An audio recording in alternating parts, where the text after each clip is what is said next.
Philippine Ombudsman Boying Remulla is moving forward with charges against former officials of the Department of Public Works and Highways over a 72 million peso flood control project in Bulacan.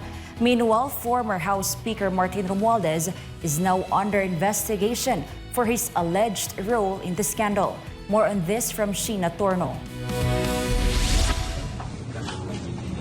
The Independent Commission for Infrastructure, or ICI, has once again filed a complaint with the Office of the Ombudsman, submitting documents and gathered evidence against several former officials of the Department of Public Works and Highways, or DPWH. This is in connection with the project of the DPWH Bulacan 1st District Engineering Office, implemented through Top-Notch Catalyst Builders Incorporated, amounting to 72.3 million pesos. The project was supposed to be a riverbank protection structure in Bagong Silang, Plaridel, Bulacan. However, according to a report by the Commission on Audit, no such structure was built at the location indicated in the approved plans. Instead, it was transferred to an unauthorized site, and worse, according to the ICI, the contractor had already been fully paid for the project.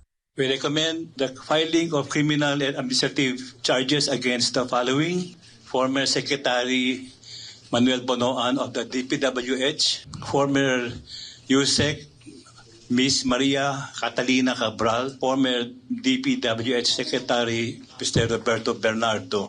According to ICI Chairperson Andres Reyes, this is due to their alleged violation of the Code of Conduct and ethical standards for public officials and employees. Aside from them, Henry Alcantara, Bryce Hernandez, and several other officials from the Bulacan 1st District Engineering Office, as well as the owner of Top-Notch Catalyst Builders Incorporated, are also being charged for alleged violations of the Anti-Graft and Corrupt Practices Act, malversation and falsification of public documents, and the Government Procurement Act. We condemn the white-collar criminality.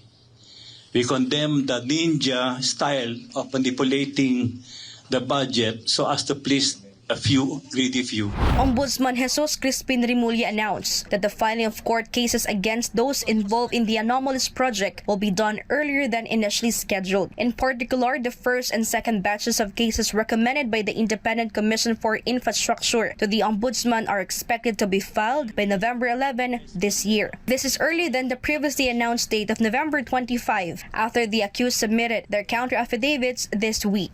Let's say we receive the counter affidavits within this week. Next week, we can already have a resolution. The teams, the panels in the PI can already have a resolution. And once the resolution is approved by the panel, it will go to my office and then instruction for filing already.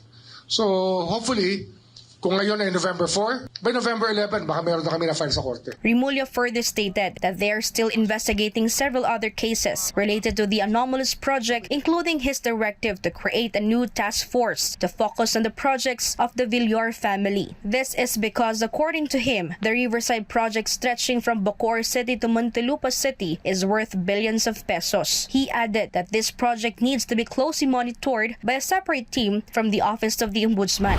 Meanwhile, the Office of the Ombudsman is also looking into the possible liability of former House Speaker Martin Romualdez. According to Remulla, Romualdez is allegedly connected to resigned Acobico Representative Zaldico in relation to corruption involving flood control projects. Remulla said that while Co is the main figure being linked to the anomalous flood control projects, it was still Romualdez who made it possible for Co to assume the position of the chairperson of the House Committee on Appropriations during the 19th Congress. When we look at the Saldico cases, and the whole pattern that happened, it was really Saldico working with some senators that came up with a final version of the budget. And the plan was laid out there. If fingers do not point to the speaker, former speaker, as the leader of the House, he was responsible for the appointment of Saldico. Although Saldico was elected on the floor, everybody knows that it was the speaker's choice. That's why we have to hold him accountable for that. Martin Romualdez may be held liable for a case related to negligence in the performance of his duties. For God and for my beloved Philippines, this has been Sheena Torno, SMNI News.